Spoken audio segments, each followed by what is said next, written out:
Perfect. So, Stefan, hi. Hi, Jack. Thank you very much for taking the time to do this podcast episode with us. We wanted to discuss a few different topics with you regarding your journey into leadership, and also how we attract some diversity into the workforce when looking specifically at batteries.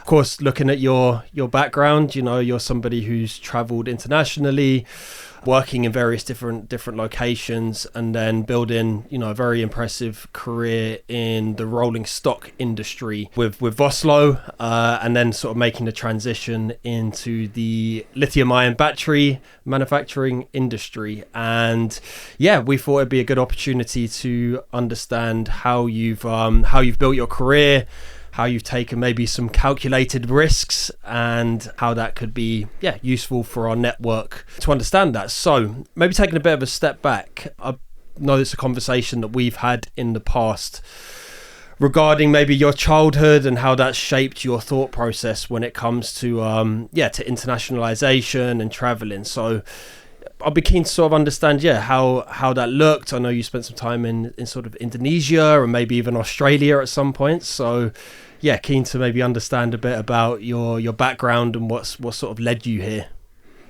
Okay. Thanks, Jack, for having me. And I think it's a cool format. Mm-hmm. And I'm glad to walk you a little bit through what I have experienced and what made me become maybe the guy I am today. Australia is a good point. I lived there for 3 years, so that maybe explains I can still speak Australian. So that is really a good era of my life. I started, let's say the internationalization for me is key all throughout my life. And maybe to start at the very beginning, I mean, I may look German, but I'm not just 100% German. So my mom is from Spain, and I was born in France. So I started off already, with a cultural mix inside of me. And then when I was a kid, I was a typical kid of an expat. So my dad, he was always overseas, and whenever he could, he would take my mom and me with him, which made me really travel around South America for some years, travel around Southeast Asia, also then traveling to Australia. That was the best time because I was 16 then, so that was really cool. So what I always remember when I was traveling around was constantly going into new classrooms. Maybe in your life you get to see 2 classrooms, in grammar school and then the next school, but I was constantly, and I have always the first day in my mind when I was actually, when I knocked the door and I entered into the classroom in Lima or in Perth, and everybody looking at me, and I had to somehow get familiar with the situation and really get to find friends. And I think this was always a very pushing factor for me to very quickly adapt, because sometimes we were overseas for years, sometimes for 3 years, sometimes we didn't even know for how long. So it was always so complicated to get to meet people knowing that you will leave the country again, yet still trying to get some friendships that withstand somehow this constant change. And I managed, in fact, really to still have friends overseas. I still am in contact with them, even with childhood friends. So I think I learned from very early to become more an open-minded, not biased type of guy. And that was very characteristic, I think, for the next steps that I then took ahead. I'm thinking because you built your career in sales to begin with, right? And a couple of those points that you've touched on, or at least you've held some quite senior roles in sales, and a few of those points, having to sort of make friends and maybe starting from a bit of a cold start and having to sort of integrate yourself, and then also keeping in touch, which we know is really important. But it seems like those lessons that you learned as a child have actually helped to shape your career when it comes to your professional growth. Absolutely, and we can later maybe say a bit about sales, because I look at sales totally different that others may do, which really which helped me. I mean, I started I then had to go back to Germany because my dad said, no, you have to finish kind of a decent career, so you will not do it in Indonesia, you should do it in Europe. So I did an apprenticeship in Germany, and then I studied law. And then very early you said rail, but I started in oil and gas, by the way. So I'm a personified transition, from oil and gas to rail to battery in one career. So I started in oil and gas and plants business because I thought, okay, I studied law, but I didn't want to work as a typical lawyer, because for me, law or it was just a basis really to build upon. But inside, I always was more sales than really the typical legal guy. But it helped me a lot to be committing in what I'm doing. So that and that helped me all throughout, because I know until you haven't signed a piece of paper, with ink, putting your name below, all the things prior to that, can be good, cannot be good, can turn out well, cannot turn out well. So I was trained really to work towards that point. So that was a good tool set I got. So then, as I said, I started at plants business, international plants business. So my first trip was to Mexico. So I continued to really travel around to visit new places. And again, it's the same situation like going into a classroom, connect with the people from the first second on.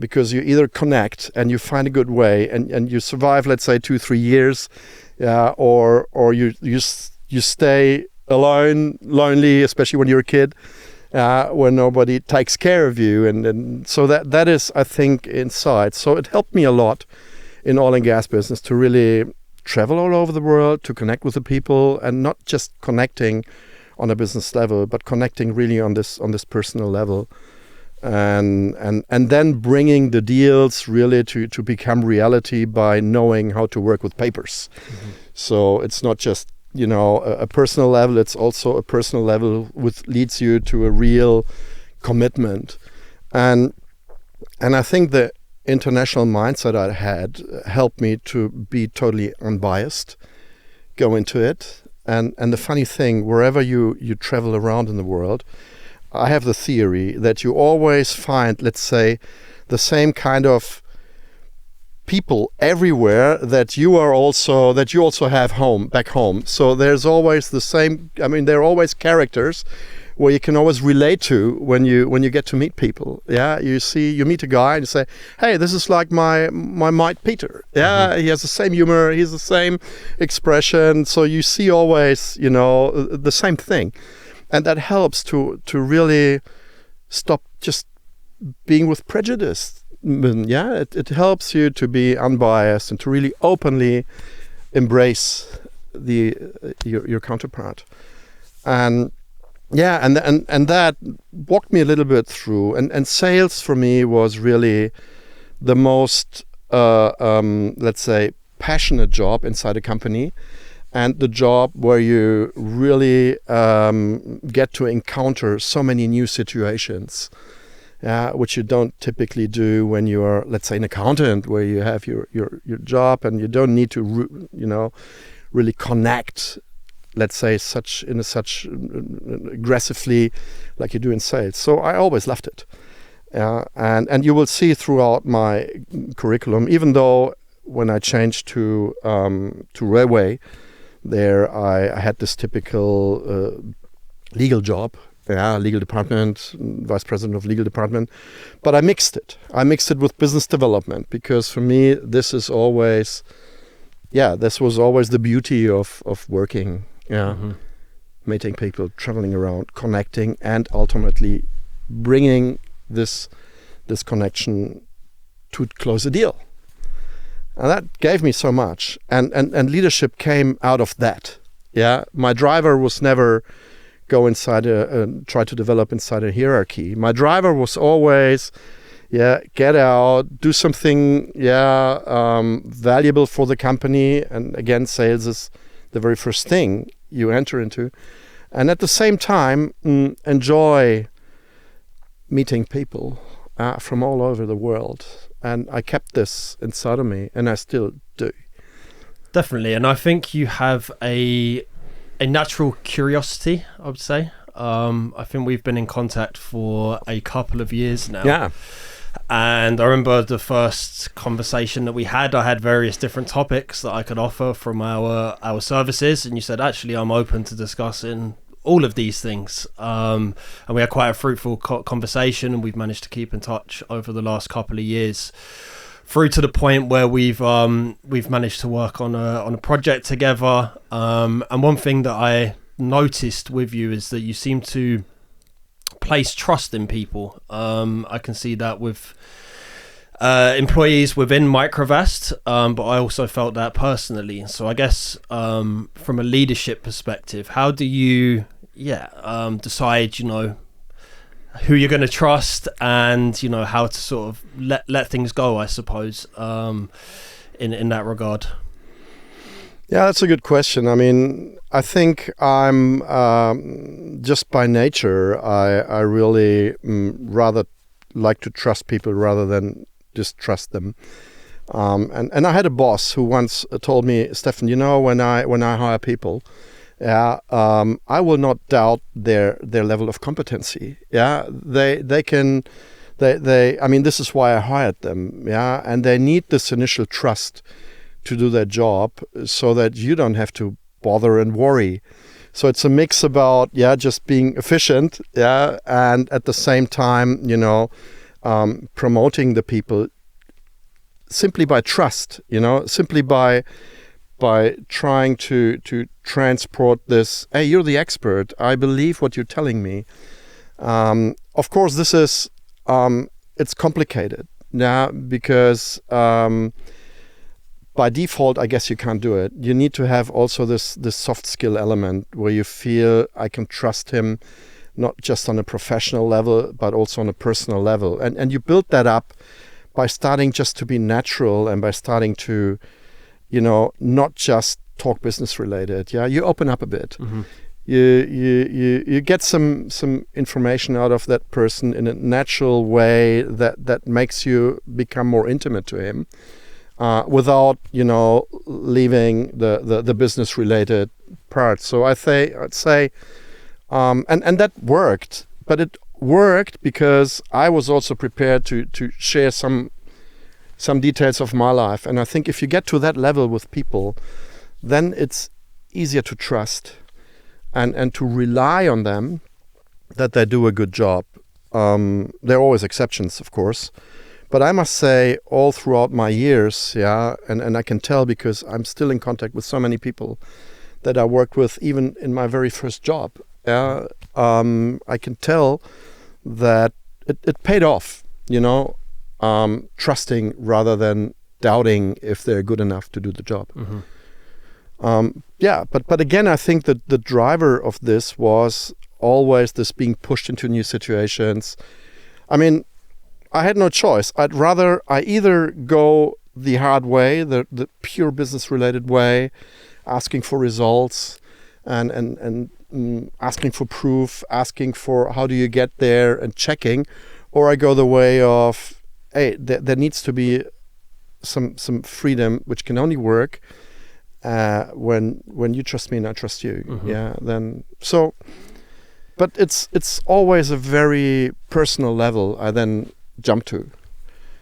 And again, the result of it is I still have really good friends. I still have a really good network of people, even though we haven't worked for 15 years together.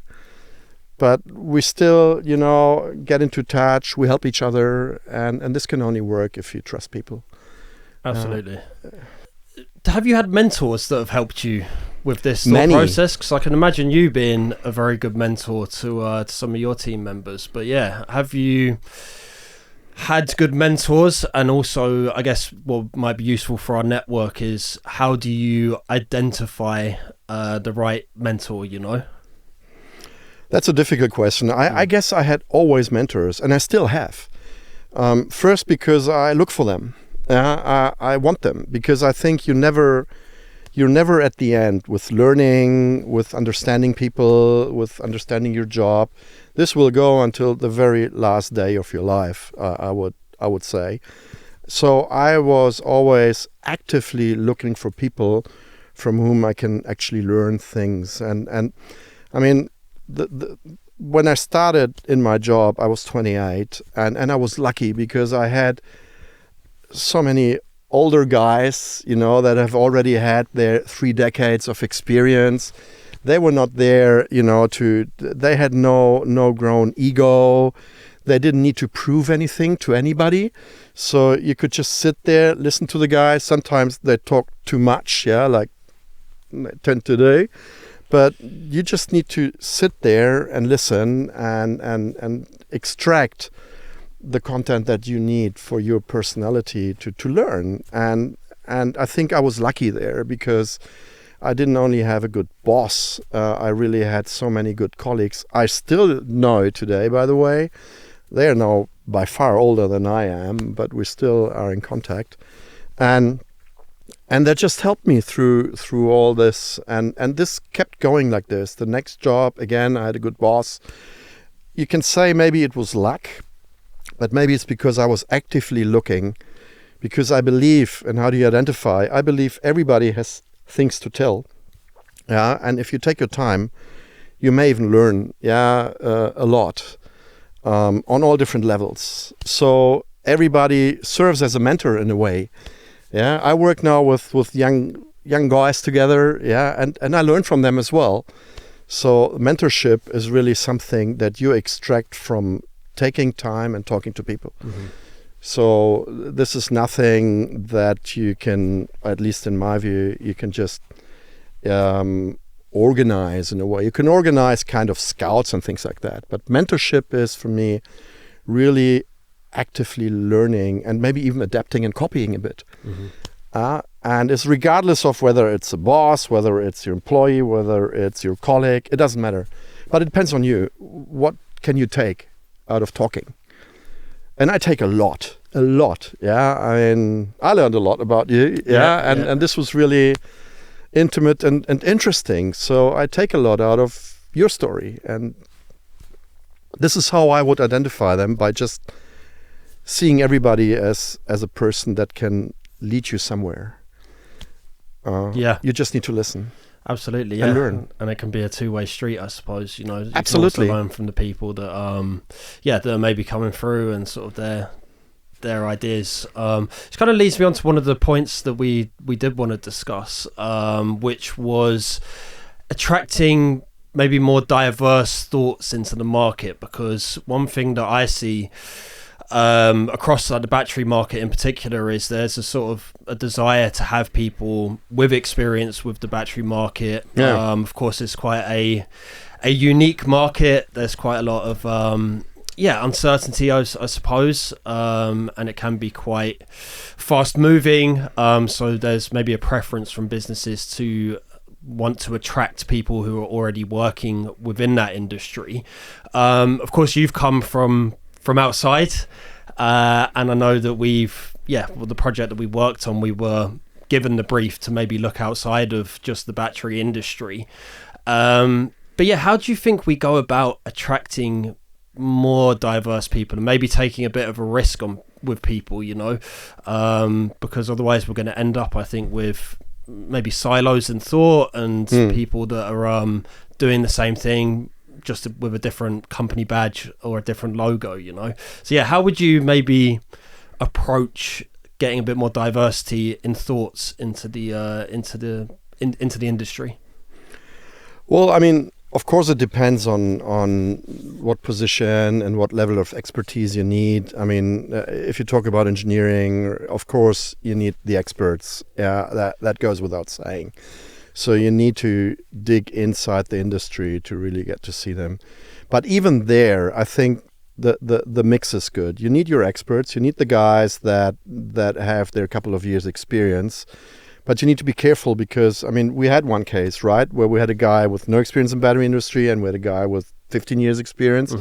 And we decided to take the guy that had no experience, because sometimes, when you're too long in a business, you may believe you know it all, and when you hire those guys, and this is my very personal view, if I had the choice between the guy who knows it all and the guy who is learning or who wants to learn, I would always prefer the guy that has this curiosity inside, because I think he will contribute a lot to looking from outside onto the business, and this is what at the end you need. I've done. I have a very concrete example. When I started in plants business, it was a company. They were technologically driven, but they did lump sum turnkey EPC jobs, engineering, procurement, construction. So they did turnkey plants all over the world, petrochemical ones.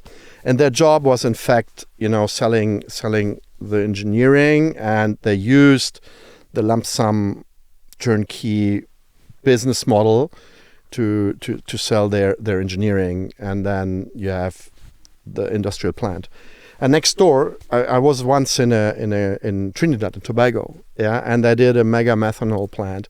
And next door was the competition, and he was doing the same plant, but he was quicker. And I always wondered, well, how come that we have more or less the same, both German companies, more or less the same environment there, environmental conditions, how can they be quicker?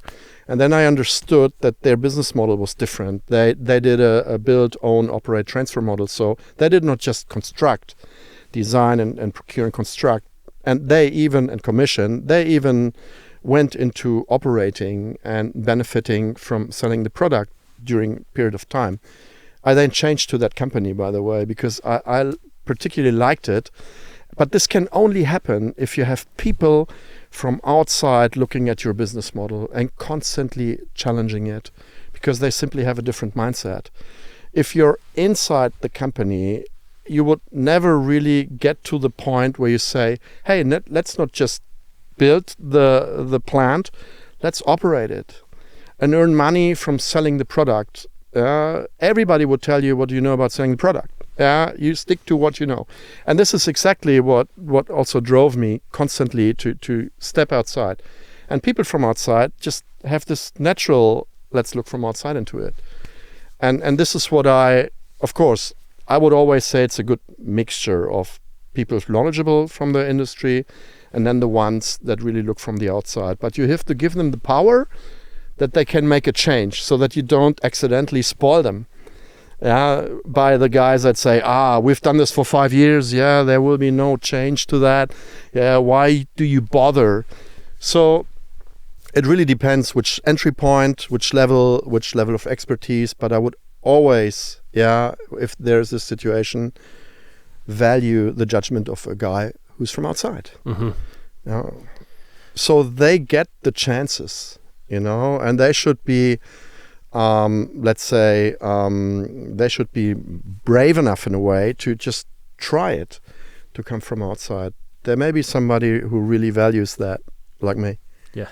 Touching on a point, so you, it was interesting that you saw a company and you preferred the way that they were operating and working, and you ended up making a move to that business. So I think one thing we see potentially is people getting into their comfort zones and are scared to sort of take maybe calculated risks to build their career. And we have a lot of people that watch these episodes that are maybe aspiring to become a leader in the future. So I wanted to maybe pick your brains on how you take calculated risks when building your career, when you're identifying, the right types of companies, the right type of opportunities, and I guess also, moving geographies and looking at internationalization. So keen to understand your thoughts on that. Yeah, I mean, of course, my biography already was, predestined to wander around. So I didn't have the fear of change. It was inside. But I would definitely tell everybody that they need to to undertake a change. I mean, I guess we're constantly living in a change. The companies I've worked for, some still exist, some don't exist, some have existed for 100 years and then it was over. So you can never bet on a 30-year or 40-year risk-free career. So at a certain point in time, I would encourage everybody to just try it, because at the end of the day, we're talking about leadership. So we're talking about, we're not talking about, let's say, jobs which are very local and where you don't get those opportunities. But in management, those opportunities exist. So you need to look for them. And if you look at it, we're still in a comfort zone. We're still comfortable, Moving, let's say, from Frankfurt to Berlin, that is by far not uncomfortable. Yeah. And then moving, I then went to Madrid. Why shouldn't I? 2 years Madrid. It was so great, fantastic, as an expat. Moving to Switzerland was more risky because my wife was pregnant, 7th month, and we moved to Switzerland. And just recently we were talking about it. We thought, how crazy were we? Because you step out of the system, you step out of your healthcare system, you enter into a new country, totally naive, and then just trying to figure out how she gives birth. And we were only 2 months away. So let's say that was the maximum risk I was really taking. And even that, it was just stress, but it was not a real risk. Because we move inside an ecosystem which is healthy, which works out. So it's not about taking risks, really, if you look into it. It's really about finding your opportunity to develop yourself for the next 30, 40 years.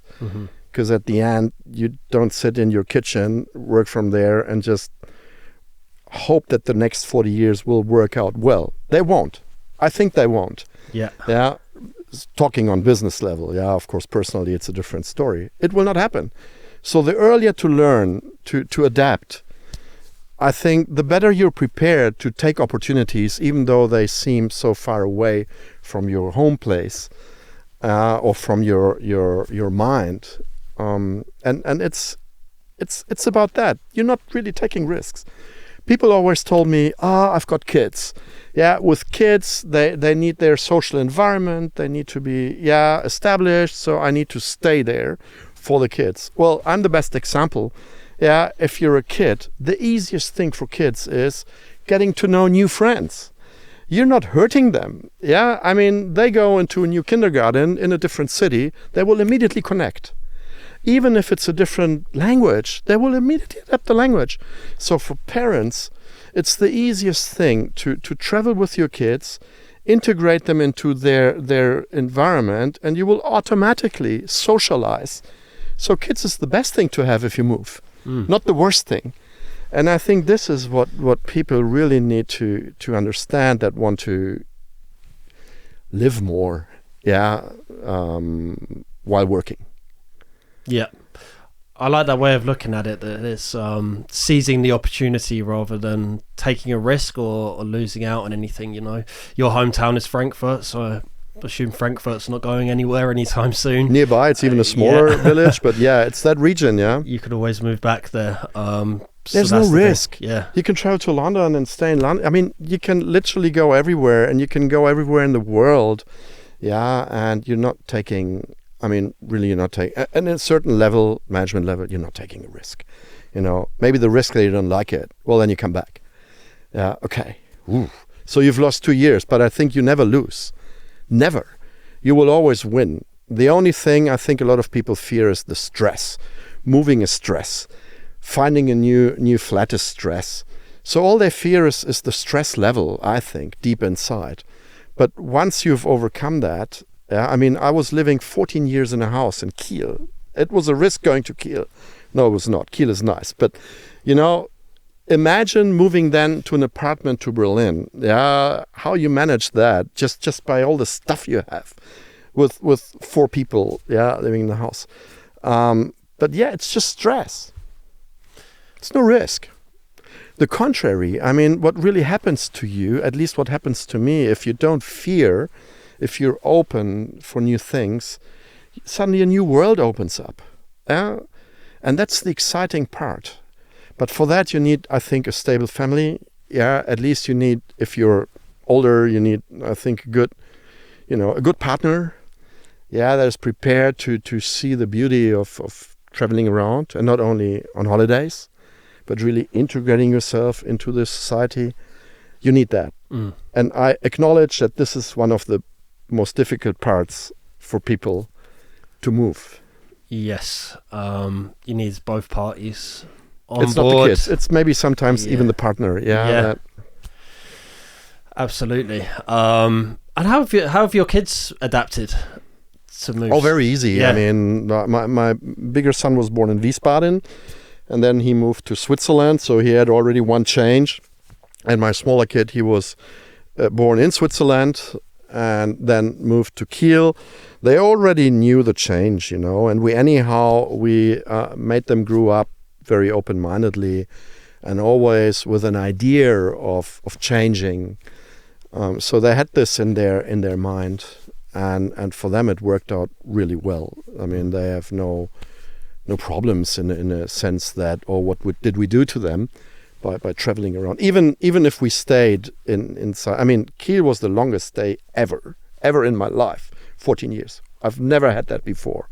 But even before, we even changed apartments, with the kids inside the city, or it was easy. Mainz, Wiesbaden, Frankfurt, it was easy to move around. So they got used to it. And when we came to Berlin 3 years ago, I mean, one was a teenager and the other one was already grown up. I thought the teenager would have it more difficult, because before he was almost all his life, by accident in one city, in one house. And he was the one that even quicker adapted from day one. From day one, he got some mates. From day one, he was already, integrated. I think this is because we were, always telling them, guys, it's a phase of your life. The next one doesn't necessarily need to be here. And my wife is Spanish, so we anyhow are not home. Neither am I, nor is my wife. So it doesn't matter where we are. Yeah, it's not home. It's a place, which we enjoy, but it's not our hometown. So it doesn't matter Berlin or Munich or Kiel. Yeah, I think home is where the family is. I'm somebody that's also moved around every 2 or 3 years with my family, and I know that for us, home is where the family is. Exactly, and that's my approach. And I think it's exciting because you change environment, you change places, you get to meet new people, and even if it's just looking, for a shop, where you get your dairy things, even that I consider is very exciting, to organize yourself. Where I need to go, where's the next cafe, where's this, where's that. It makes me like living again from the beginning. So every time we move, for me, it's after you've overcome the stress, as I said, it's like starting again, but each time at a better level. Because the career, you adapt to the career adapts to you. So, I mean, Berlin is cool if you can spend a bit. Yeah. So it worked. Absolutely. So we're sort of coming towards the end of the episode, and obviously, sort of my interest and the work that I do is working with industrial businesses that are contributing towards the green energy transition. Of course, I've got the MD of a lithium-ion battery manufacturer sitting across from me, so I'd be reticent to not ask you about the market and how you see things. But how do you see the market currently, and how do you see the future? For me, the market is, especially coming from oil and gas, where you have a very mature market, where the system is established, where the players are identified, where the market mechanisms just have worked for 100 years or more. Stepping into the battery, where politics have a say, where big players have a say, like Asian players, and where the environment is just developing. I think it's a market which will be driven definitely by change. So you need to like it. Yeah, and it's not just a transformation. Yeah, it's really, companies may stay in the same shape as they are today, but especially in the battery business, you see the companies named Volt at the end. Yeah, where are they? So there's so much going on. You need to like, let's say, this constant danger of suddenly the need to change the business model. If you like that, then it is definitely an exciting workplace.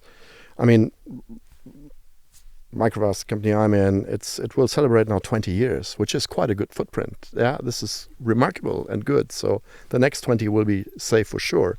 Yet still, the market is constantly, threatened by cheaper products or new big players jump in. So you need to be in your mind always prepared to, let's say, reinvent yourself. And until a maturity level is reached, like in oil and gas, this is just the phase we're looking at right now. But this is, I love it personally. Yeah, I get the chance to always rethink. It's not just the battery; it's the whole ecosystem which moves around, and this is the exciting thing also for candidates, to jump on it and forget the fear about the destiny of the companies. Yeah, just jump on the journey and enjoy that there is always a constant change and that there is a constant rethinking. And then and this is, I think, for a transition period, not so outside of the normal. In fact, it's some people perceive it as a threat. Others look at it as an opportunity. Exactly. So we come full circle back to the seeing things as an opportunity rather than a risk. So I think that'll be a message that our listeners can take. How you frame things in your mind is maybe the most important thing. And for me, I'll take away a lot. And also that maybe we're looking for people who can deal with uncertainty and sort of enjoy pushing things forward. So was there anything else that you wanted to add? Anything that I've maybe missed off? Well, all I can say is really encourage the people that they stay curious and they stay interested in other people, because this is where you take most of the learnings. And don't think in risks, think in chances, because the risk for one is a chance for the other. Be the one that sees the chance inside it, and I think then your career should really run good, and no fear of change. Because this is anyhow a constant companion. Just embrace it, accept it, live with it. Perfect. Well, that's a great way to end. And so, thank you so much for your time and for hosting us here in Berlin. And we'll look forward to putting this out to the audience. Thanks, Jack. Yeah, it was a pleasure. It was fun. Yeah.